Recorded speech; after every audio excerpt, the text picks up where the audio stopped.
Hello friends, welcome back. Last વિડીયોમાં આપણે unit 2 start કર્યો હતો. યુનિટ 2નું રીડ 1 આપણે જોઈ રહ્યા હતા, અનફોર્ગેટેબલ વોલ્ટ ડિઝની. આજે એમાં કન્ટિન્યુ કરીએ છીએ. તો આપણે પેજ નંબર 12 પર એક ભાગ પૂરો કર્યો હતો. પેજ નંબર 12નો બીજો પોર્શન જોઈ રહ્યા છે, કન્ટિન્યુ છે. અત્યાર સુધીની સ્ટોરી થોડુંક રિવાઇઝ કરી લઈએ શું હતી. વોલ્ટ ડિઝની વિશે આપણે વાત કરી રહ્યા હતા. એમનો ભાઈ રોય ડિઝની આપણને વોલ્ટ ડિઝની વિશે બધું કહી રહ્યા છે. અત્યારે એમની બાયોગ્રાફીનો એક અંશ જાણે આપણે વાંચી રહ્યા હોય એવું આપણને લાગે છે. તો કોના મતે વોલ્ટ ડિઝની કેવા હતા એ આપણે જોયું છે. અને મિકી માઉસની હવે શરૂઆત થવા જઈ રહી છે. જે વોલ્ટ ડિઝનીને આપણે મિકી માઉસથી યાદ કરીએ છીએ એ મિકી માઉસ એમની લાઈફમાં કેવી રીતે આવ્યું એની હવે શરૂઆત થઈ જવા રહી છે. તો ચાલો અત્યાર સુધીનું જોયું છે, કન્ટિન્યુ કરીએ છીએ. Page number 12 part 2, the rest is a history. Rest એટલે બાકીનું હવે ઇતિહાસ છે. આવું શા માટે? તો આપણે આગળના વિડીયોમાં વાત કરી હતી, જોઈ લો. લાસ્ટ પેરેગ્રાફમાં શું છે કે we haven't got a deal, the distributor copyrighted ઓસ્વાલ્ડન, he has taking over the series himself. હવે ઓસ્વાલ્ડ ધ રેબિટવાળી જે સિરીઝ હતી કમ્પેરેટિવલી પહેલી સિરીઝ કરતાં સારી ચાલતી હતી. તો એ સિરીઝના કોપીરાઇટ બીજા કોઈક ડિસ્ટ્રીબ્યુટરને આપી દેવામાં આવે છે, મતલબ કે વેચી દેવામાં આવે છે. આ વાત જાણીને રોય ડિઝની થોડાક નિરાશ થઈ ગયા હતા અને વોલ્ટને કહે છે કે આ તે શું કરી નાખ્યું, તને ખ્યાલ પણ છે?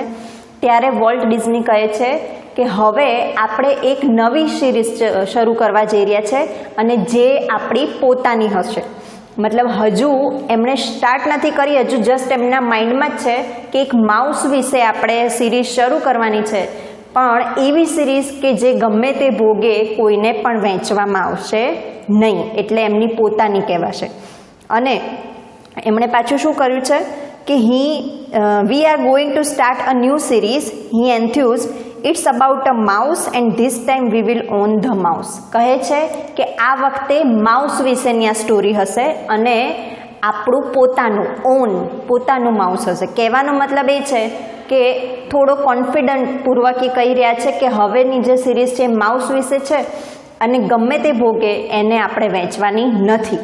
તો હવે જે થયું છે એ બાકીનું આપણે જાણીએ છીએ એ ઇતિહાસ સર્જાઈ ગયો એવું અહીંયા કહેવામાં આવ્યું છે કે the rest is a history. એટલે કે એમણે કહ્યા પછી માઉસવાળા પ્રોજેક્ટ પર કામ ચાલુ કર્યું અને કામ ચાલુ કર્યા બાદ એમણે ક્યારેય કોઈને વેચવું પડ્યું નથી અને ત્યારથી જ અત્યાર સુધી આપણે વોલ્ટ ડિઝનીને એ માઉસના નામથી જ જાણીએ છીએ. Walt's mouse Mickey celebrated his 40th birthday in 1968 and happy 40th it was. સમજો કે એ માઉસ એમણે જે સિરીઝ ચાલુ કરવાના હતા એ માઉસ ઉપર હતી, એનિમલ યુઝ કર્યું હતું.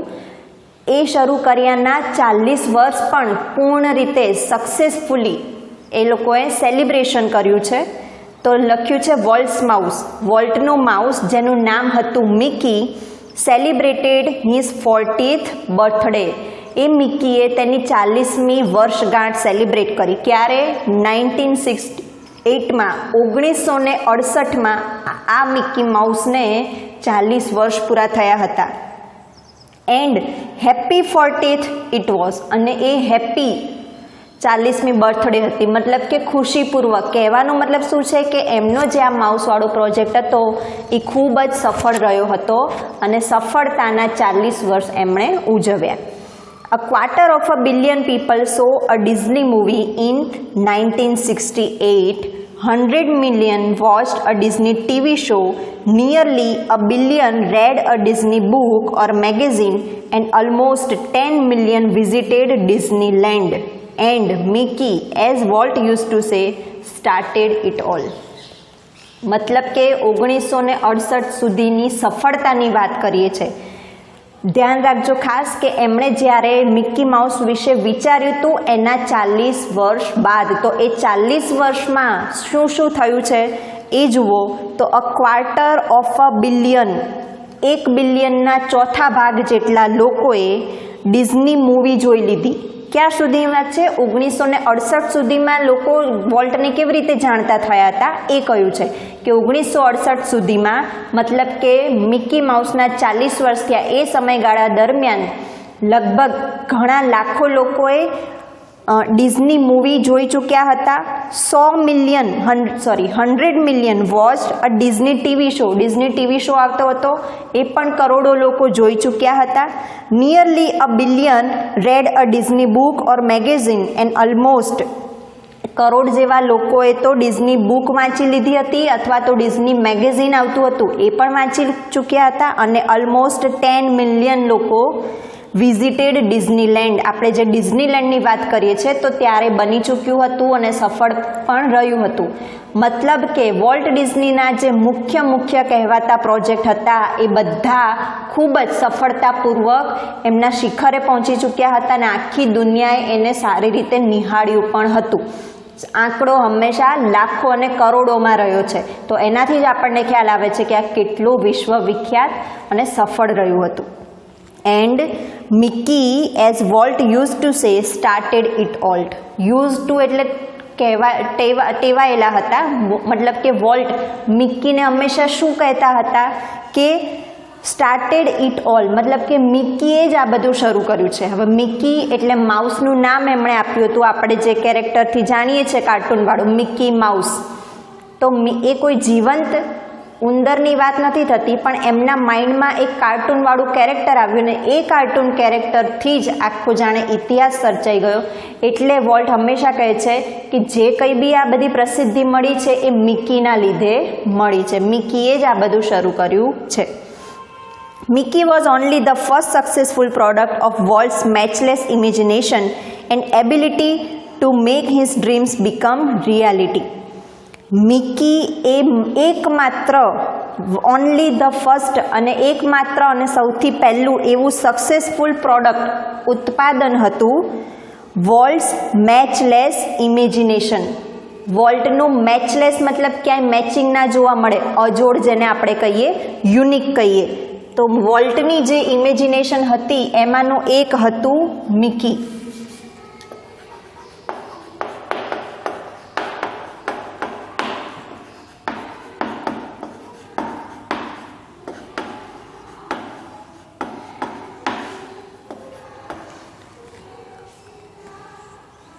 And ability to make his dreams become reality. આ મિકીમાં જેવી સક્ષમતા હતી કે વોલ્ટના સપનાઓને રિયાલિટીમાં કન્વર્ટ કરે. વોલ્ટનું જે સપનું હતું એને હકીકતમાં પરિપૂર્ણ કરવાવાળું કોણ હતું? Mickey Mouse. It was an ability he could turn on for any occasion, large or small. મતલબ કે આ મિકી માઉસથી એમને જે સફળતા મળવાની શરૂઆત થઈ હતી એ he could turn on for any occasion. કોઈ પણ પ્રસંગ હોય, કોઈ સેલિબ્રેશન હોય, લાર્જ હોય કે સ્મોલ હોય, મોટા પાયાનું ઓકેઝન હોય કે નાના પાયાનું, મિકી માઉસમાં એટલી એબિલિટી હતી કે એ બધા પ્રસંગોને સફળ બનાવી દેતું હતું. Once when my son Roy Edward had the measles, Walt came and told him the story of Pinocchio which he was making at the time. હવે રોય ડિઝની પોતાની વાત કરે છે કે જ્યારે મારો પુત્ર રોય એડવર્ડ, એના પુત્રની વાત છે, હેડ ધ મિસલ્સ એટલે આપણે અછબડા નીકળે છે ને રોગ, એ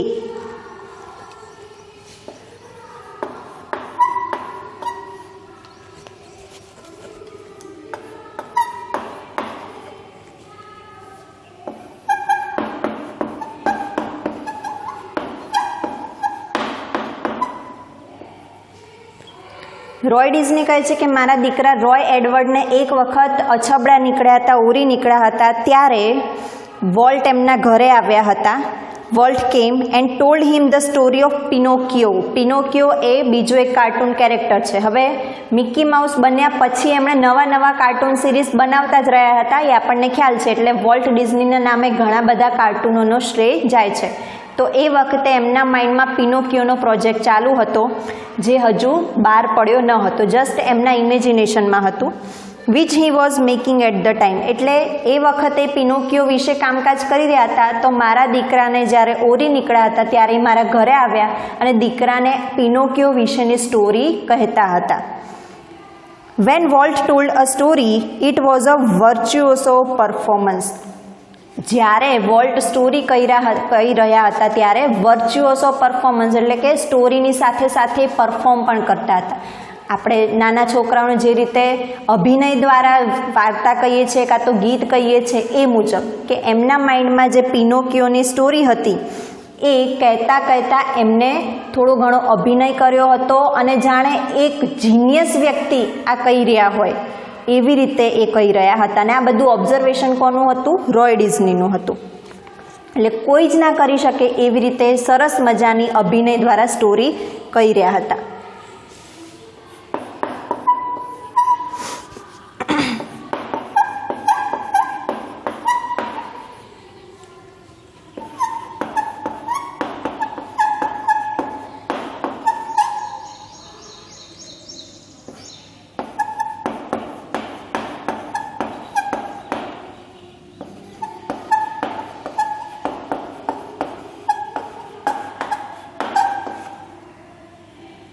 જીનિયસલી બૌદ્ધિક રૂપે શ્રેષ્ઠ રીતે, મતલબ કે એમનાથી શ્રેષ્ઠ કોઈ કરી શક્યું ન હોત એવું અહીંયા કહેવામાં આવ્યું છે.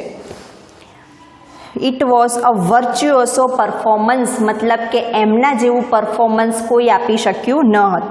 His eyes riveted his listener, his moustache twitched expressively, his eyebrows rose and fell, and his hands moved with the grace of a musical conductor. હવે આ બધા અભિનયના લગતા જે શબ્દો આવે એ છે કે એમની જ્યારે બી આપણે સરસ મજાની વાર્તા અભિનય સાથે કહેતા હોય તો આપણા ફેશિયલ એક્સપ્રેશન હોવા જરૂરી છે. તો એ જ હતું. His eyes riveted his listener, આંખોના જે એક્સપ્રેશન આપતા હતા એ સાંભળનારને ખૂબ મજા પડી જાય. એટલે એમનો દીકરો સાંભળી રહ્યો હતો તો એમની આંખો જોઈ જોઈને એમના દીકરાને પણ એટલું એક્સાઇટમેન્ટ થતું હતું. હિઝ મુસ્ટાચ ટ્વિચ્ડ એક્સપ્રેસિવલી, ટ્વિચ્ડ એટલે આમ સહેજ વાળવું, મૂછ વાળીએ ને એ રીતે, મતલબ કે અભિનયની એક ભાગ છે. તો આંખોથી નવા નવા અભિનય કરતા હતા, મૂછોનો ઉપયોગ કરીને નવો નવો અભિનય કરતા હતા. And his eyebrows rose and fail, આપણે જે નવાઈ લાગે તો આપણી આ આઈબ્રોવાળો જે ભાગ છે એ ઘડીકમાં ઊંચો થાય, ઘડીકમાં નીચો થાય, એ જુદા જુદા એક્સપ્રેશનની વાત છે. તો એમની આઈબ્રો રોજ ઊંચી થતી, પાછી નીચી થતી. એટલે મોઢાના જે એક્સપ્રેશન આવે એના દ્વારા જ આપણને ખ્યાલ આવી જાય કે આ વ્યક્તિ એક્ટિંગમાં પણ એટલો જ માહેર છે. અને શા માટે એક્ટિંગ? કારણ કે એમનો અભિનય એટલો સુંદર હતો અને એ જો એટલું સારી રીતે કરી શકે તો અને તો જ એમના શોને એટલો સારી રીતે હિટ બનાવી શકે. And his hands mood with grace of a musical conductor, અને એમના હાથ જાણે આમ જે કહેતી વખતે હાથની જે મૂવમેન્ટ થતી હોય છે ઉપર નીચે આગળ પાછળ, એ ગ્રેસફુલી જાણે કે એક લચક આવતી હોય એવી રીતે એમના હાથ જતા હતા. મતલબ કે સ્ટોરી કહેવાની જે એમની અદાકારી હતી એ જીનિયસ વેમાં હતી, એમના જેવું કોઈ જ કહી શકે નહીં. Young Roy was so wide-eyed at Walt's graphic telling of the fairy tale that he forgot all about his missiles. હવે આમણે એટલી સરસ રીતે સ્ટોરી કહી હતી કે નાનકડો રોય એ પોતાના મિસલ્સ વિશે ભૂલી ગયો હતો. મતલબ પોતાને જે દુઃખ થતું હતું, જે પીડા થતી હતી એ પણ ભૂલાઈ ચૂકી હતી. અને એને એ વાઇડ આઈડ એટલે આંખો પોળી કરી કરીને જોઈ જ રહ્યો હતો, જાણે કે કોઈ ડ્રીમ જોઈ રહ્યો એવું એને લાગતું હતું અને પોતાનું દર્દ ઓછું થઈ ગયું હતું. Later when he saw finished picture he was strangely disappointed. પછીથી એણે જ્યારે આખું પિક્ચર જોયું, કયું પિક્ચર? આ પિનોકિયોવાળી વાત થાય છે. પિનોકિયો એ એમનો પ્રોજેક્ટ હતો ત્યારે એમણે મિસલ્સ થયા હતા રોયને અને એ વખતે વાર્તા કહી હતી. પણ પછીથી ખરેખર એમનો પ્રોજેક્ટ પૂરો થયો અને જે સિરીઝ અથવા તો મૂવી બહાર પડી અને પછી પેલા રોયે જોઈ હતી ત્યારની વાત છે. હી વોઝ સ્ટ્રેન્જલી ડિસઅપોઇન્ટેડ, એ થોડોક નિરાશ હતો. શા માટે? It didn't seem as exciting as when Uncle Walt told it, he said. શું કહ્યું એણે કે મને જ્યારે અંકલ વોલ્ટે સૌ પ્રથમ વખત આ પિનોકિયો વિશે જે રીતે કહ્યું હતું એવું ને એવું એક્સાઇટમેન્ટ અત્યારે રિયલ શોમાં જોવા મળતું નથી. ખ્યાલ આવે છે? મતલબ કે જેના માઇન્ડમાં આ વાત હતી એણે એટલી સારી રીતે એક્સપ્રેસ કરી કે બનાવનાર વ્યક્તિના હાથમાં જઈને ક્યાંક ને ક્યાંક કમી હોય એવું એને લાગતું હતું. ઇનડાયરેક્ટલી એવું પણ મતલબ થાય છે કે વોલ્ટ ડિઝની જેવું કોઈ જ એક્સપ્રેસ કરી શકે નહીં.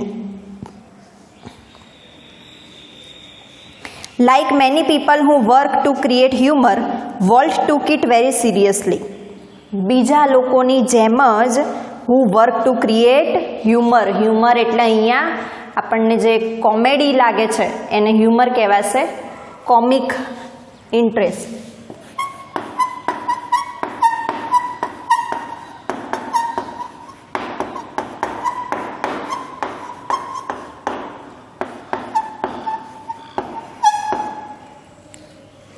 એટલે એમના શોમાં હ્યુમર માટેના બીજા લોકો પણ હતા જે હ્યુમર ઉપર કામ કરી રહ્યા હતા, કોમેડી લાગે એના ઉપર કામ કરી રહ્યા હતા. તો એમની જેમ volt took it very seriously, volt પણ એટલું જ ગંભીરતાપૂર્વક કામ કરતા હતા. મતલબ કે બહુ જ મોટા પાયાની આ વાત થાય છે તો દરેક વ્યક્તિને અલગ અલગ કામ સોંપવામાં આવ્યું છે કે કોમેડી માટે આટલા લોકોએ કામ કરવું. વોલ્ટને તો ખાલી પ્રોજેક્ટ કરીને આપી દેવાનો છે, એના માઇન્ડમાં તો સ્ટોરી હોય અને કેવી રીતે પ્રેઝન્ટ કરવું. તેમ છતાં પણ વોલ્ટ પણ એટલું જ ધ્યાન આપતા હતા, ખૂબ જ સિરિયસલી એમના પ્રોજેક્ટમાં કામ કરતા હતા. He would often sit gloomily through the funniest cartoon, concentrating on some way to improve it. Gloomily એટલે દુઃખીથી, સેડલી, ગ્લૂમ એટલે દુઃખ.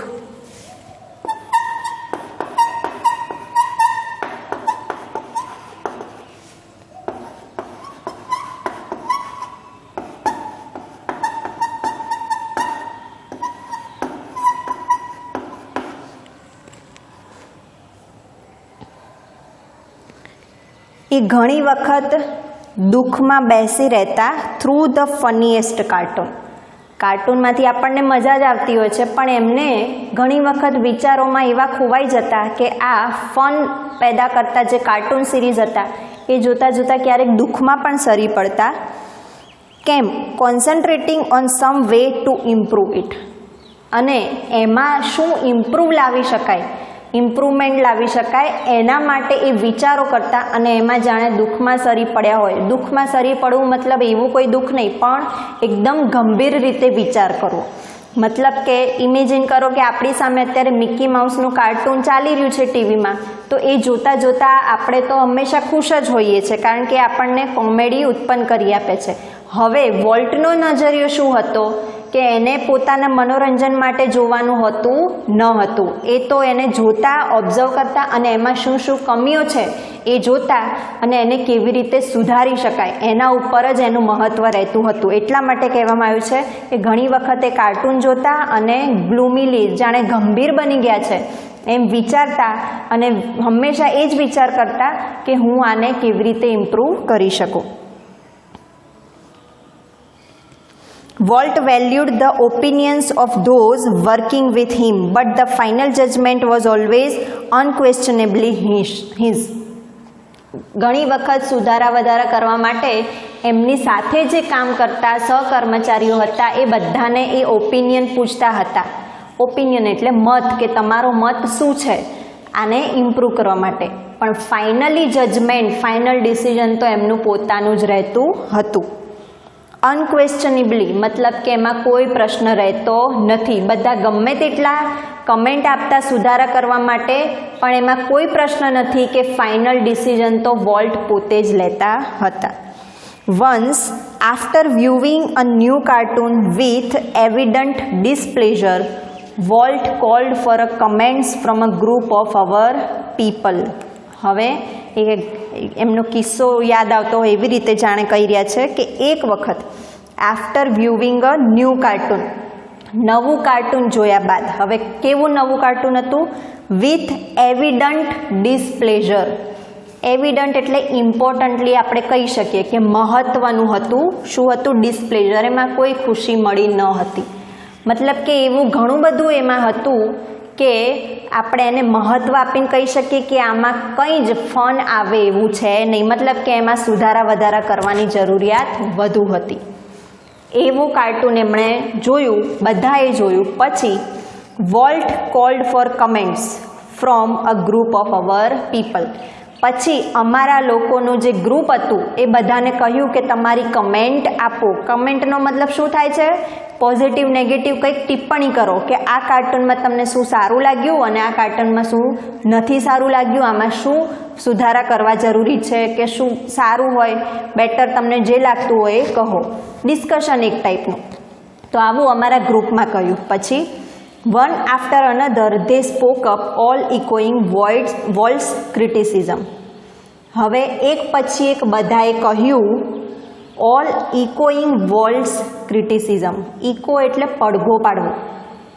જાણે કે બધા વોલ્ટના ક્રિટિસિઝમ, વોલ્ટ જે રીતે ક્રિટિસાઇઝ કરતો હતો, ક્રિટિસાઇઝ એટલે એનાલાઇઝ, પૃથક્કરણ. અને પૃથક્કરણ એટલે શું? એકદમ ડીપમાં આપણે એને જોવું, સારી નરસી બે પાસાથી જોવું, પોઝિટિવ ગુણો પણ જોવા અને નેગેટિવ ગુણો પણ જોવા, એને કહેવાશે criticism.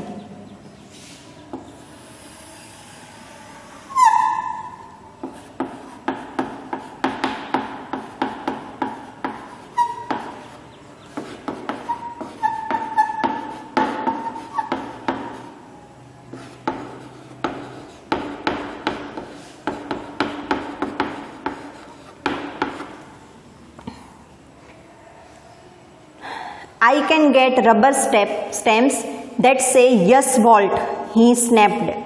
Then he wheeled and asked the projectionist what he thought. Then man sensed that dissent was in order. I think you are all wrong, he declared. Walt just grinned. You stick to your projector, he suggested. હવે volt જે રીતે પોતાના પ્રોજેક્ટમાં વ્યસ્ત રહેતા હતા, જે રીતે પોતાના પ્રોજેક્ટને લઈને ગંભીર હતા, સિરિયસ હતા કે એમાં કોઈ પણ ભૂલોને અવકાશ રહેવો જોઈએ નહીં, એવો એમનો નજરિયો હતો. અને આ જ એટીટ્યૂડ સાથે એ પોતાના ગ્રુપ સાથે કામ કરાવતા હતા. એટલે આવા ગ્રુપને એમણે એક વખત કાર્ટૂન સિરીઝ જોવાનું કહ્યું કે ચાલો બધા ભેગા મળીને જોઈએ અને પછી તમને જે ઠીક લાગે કમેન્ટ કરો. આવો એક વખતનો બનાવ બન્યો હતો. એમાં બધાએ વન બાય વન પોતાના વ્યૂ કહ્યા, ઓલ ઇકોઈંગ વોલ્ટ્સ ક્રિટિસિઝમ. બધા જાણે કે વોલ્ટ જે રીતે કહેતા હોય એ રીતે પોતાનું ક્રિટિસિઝમ આપ્યું. શું કે I can get rubber stamps that say yes volt. મતલબ કે શું કહેવા માગે છે? વોલ્ટ જે રીતે એમને સારું લાગતું હોય એવી જ રીતે ગ્રુપને પણ સારું લાગવું જોઈએ, એમ માનીને ગ્રુપે પણ હા સારું છે એમ કરીને યસ વોલ્ટ. મતલબ કે વોલ્ટનો પડઘો બન્યા. વોલ્ટ જે કે એમ જ આપણે કમેન્ટ્સ આપવાની એવું એમને અંદરથી હતું. શા માટે? કારણ કે ક્યાંક ને ક્યાંક ડર હતો ગુસ્સાનો કે વોલ્ટને ગુસ્સો આવશે તો શું થશે, એટલે કે નેગેટિવ પોઈન્ટ બતાવવા ન બતાવવા આવું એમના માઇન્ડમાં ક્યાંક હશે. એવો અહીંયા એક નાનકડો કિસ્સો આપ્યો છે. તો કહે છે કે I can get rubber stamps that say yes volt. હું એવો રબર સ્ટેમ્પ પણ લઈ આવું જે એવું કહેતો હોય યસ વોલ્ટ, હા વોલ્ટ. મતલબ કે તમે કહો એ ફાઇનલ. કહેવાનો મતલબ ખ્યાલ આવે છે તમને? કે બધા વોલ્ટ જે કે એમાં હામાં હા મિલાવવા માટે તૈયાર હતા. હી સ્નેપ્ડ મતલબ કે આવું એમણે ડિક્લેર કર્યું. Then he wheeled and asked the projectionist what he thought. પછી wheeled નો મતલબ છે થોડાક આગળ ગયા. wheel એટલે પૈડું થાય પણ એ રીતે લેવાનો નથી, મતલબ એ થોડાક આગળ ગયા અને પ્રોજેક્શનિસ્ટને કહ્યું કે તમે શું વિચારો છો એ મને કહો. પ્રોજેક્શનિસ્ટ એટલે જેને પ્રોજેક્ટ ઉપર મહત્વનું કામ કરવા આપ્યું હોય એ વ્યક્તિ. એને પૂછ્યું કે ભાઈ તમને શું લાગે છે આ મેટરમાં? The man sensed that dissent was in order. મતલબ કે માણસને એના ઓર્ડરમાં ખ્યાલ આવી ગયો કે વોલ્ટ સચ્ચાઈ જાણવા ઈચ્છે છે અથવા તો એમને આ કાર્ટૂન સિરીઝમાંથી કંઈ એટલું ઠીક સારું લાગ્યું નથી. તો એ શું કહે છે? I think you are all wrong, he declared. Walt just grinned. You stick to your projector, he suggested. હવે ઊંધું થઈ ગયું. આ એક આપણા માટે પણ ફની કિસ્સા જેવું જ થયું છે કે બીજા બધાના જે વ્યૂ આવ્યા હતા એમાં વોલ્ટને થોડુંક ન ગમ્યું કે તમે મારા મુજબના વ્યૂ ના આપશો, તમને જે ઠીક લાગે એ વ્યૂ આપો. વોલ્ટનું કહેવું એવું હતું. આવું કયા બાદ એ પ્રોજેક્શનિસ્ટ પાસે ગયા અને એમની પાસેથી વ્યૂ માંગ્યા. તો એ પ્રોજેક્શનિસ્ટે પોતાના વ્યૂને થોડું ટ્વિસ્ટ કરીને શું કહ્યું છે કે આઈ think you are all wrong. પોતે થોડુંક સારું ટ્રાય કરવા જતા હોય એ રીતે કે આ બધાએ જે વ્યૂ આપ્યા છે એ બધા ખોટા છે, એણે એવું ડિક્લેર કર્યું. અને વોલ્ટ જસ્ટ ગ્રીન્ડ. ગ્રીન્ડ એટલે હસવું, લાફ.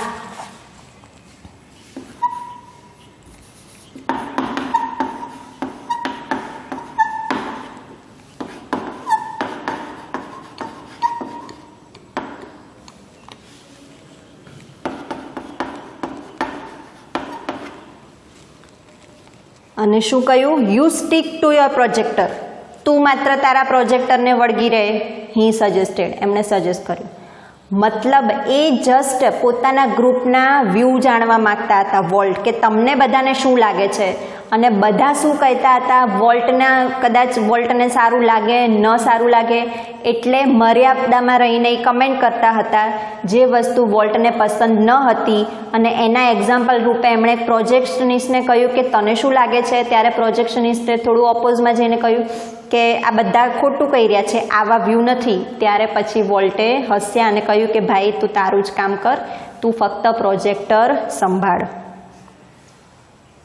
તો આ વોલ્ટનો નેચર બતાવે છે કે એમના ગ્રુપ સાથે કેવી રીતે કામ કરતા હતા. Walt involved himself in everything during one story conference on the Mickey Mouse Club TV show. The storyman, pointer in hand, was outlining a sequence called How to Ride a Bicycle. Now when you get on your bicycle, he began. Walt stopped him. ધ્યાનથી સમજો, બીજા કિસ્સાની વાત આવી છે કે volt પોતાની જાતને બધી જ મેટરમાં ઇન્વોલ્વ કરતા. During one story conference on the Mickey Mouse Club TV show. હવે Mickey Mouse Club TV show એવો એક શો આવતો હતો, એને લઈને એક કોન્ફરન્સ ચાલતી હતી, બધા ભેગા મળીને એના ઉપર ચર્ચા કરતા હતા. ત્યારે ધ સ્ટોરીમેન પોઇન્ટર ઇન હેન્ડ, ત્યારે આ જે સ્ટોરીમેન હતો જેણે ક્લબ ટીવી શોની સ્ટોરી લખી હોય એ એના હાથમાં પોઇન્ટર લઈને was outlining a sequence. One by one સિક્વન્સમાં એ આપણને રૂપરેખા આપી રહ્યા હતા. શેના વિશે? How to ride a bicycle. Bicycle કેવી રીતે ચલાવવી, મતલબ કે આ શોમાં કોઈ એક એપિસોડમાં આવો ટોપિક હશે એના વિશેની રૂપરેખા આપી રહ્યા હતા. અને શું કહે છે? Now when you get on your bicycle. આટલા શબ્દો બોલાય છે. શું બોલાય છે? ઇન્વર્ટેડ કોમામાં. કે હવે તમે જ્યારે તમારી બાઇસિકલ ઉપર હો ત્યારે હી બિગેન, હજુ એણે શરૂ કર્યું. એન્ડ વોલ્ટ સ્ટોપ્ડ હિમ. અને તરત જ વોલ્ટે એમને સ્ટોપ કરી દીધા, રોકી દીધા. શા માટે? વિચારો કે ટાઇટલ શું છે? How to ride a bicycle. Bicycle કેવી રીતે ચલાવવી, આ ટાઇટલ છે. આના ઉપર એક સિરીઝ શો જવાનો છે. અને હવે સ્ટોરીમેન એવું બોલે છે, સ્ટોરીમાં એવું આવે છે કે તમે જ્યારે તમારી બાઇસિકલ ઉપર હોવ ત્યારે. ખ્યાલ આવે છે? હજુ તો તમારે સાયકલ શીખવાની છે, તો શીખ્યા પહેલાં તમે બાઇસિકલ ઉપર કેવી રીતે બેસી શકશો? આ મેટર વોલ્ટને ગમી નહીં. Change your bicycle to a bicycle, he said. Remember, every kid isn't fortunate enough to have a bicycle of his on. બીજી વાત શું થઈ કે change your bicycle to a bicycle. પાછું વોલ્ટે શું કીધું કે યોર શબ્દને કાઢી નાખો, એની જગ્યાએ અ શબ્દ મૂકો. કેમ? કારણ કે દરેક બાળક એટલું નસીબવાળું નથી હોતું કે એની સાથે પોતાની બાઇસિકલ હોય. એટલે આટલું બધું પરફેક્શન એ લાવવા માગતા હતા. કારણ કે બાળકો જ ટીવી શો જોવાના છે ને, જે કાર્ટૂન આવે છે એ મોટા ભાગના બાળકો જોશે. અને ટીવીમાંથી બાળકો શું શીખે છે એ પણ વોલ્ટને ધ્યાનમાં હતું કે યોર બાઇસિકલ કહેશો એટલે બાળકને પોતાની બાઇસિકલ યાદ આવે. પણ દરેક બાળક એટલું નસીબવાળું નથી હોતું કે તેની પાસે પોતાની બાઇસિકલ હોય. એટલે અ બાઇસિકલ કે કોઈ પણ ઓર્ડિનરી બાઇસિકલની વાત આવે છે તો યોર શબ્દને કાઢી નાખો. તો આ 2-3 કિસ્સા હતા જેના ઉપરથી આપણને ખ્યાલ આવે કે વોલ્ટ કેટલું બધું પરફેક્શન ઈચ્છતા હતા, પોતાના ગ્રુપ સાથે ડિસ્કશન પણ એટલું કરતા હતા, દરેક વ્યક્તિના વ્યૂ પણ લેતા હતા, પણ ફાઇનલ જજમેન્ટ તો પોતાનું જ રહેતું હતું. તો હજુ પણ આપણે વોલ્ટ વિશે ઘણું બધું જાણવાનું છે, પણ અત્યારે આટલે સુધી રાખીએ છીએ. હવે પછીનું આપણે નેક્સ્ટ વિડીયોમાં જોઈશું. ત્યાં સુધી તમારે ટ્રાન્સલેશન ઉપર થોડું ફોકસ કરવાનું છે, ન્યૂ વર્ડ્સ ઉપર ફોકસ કરવાનું છે, કારણ કે શોર્ટ નોટ લખવી હોય તો તમને એ બધું હેલ્પફુલ રહેશે. Thank you.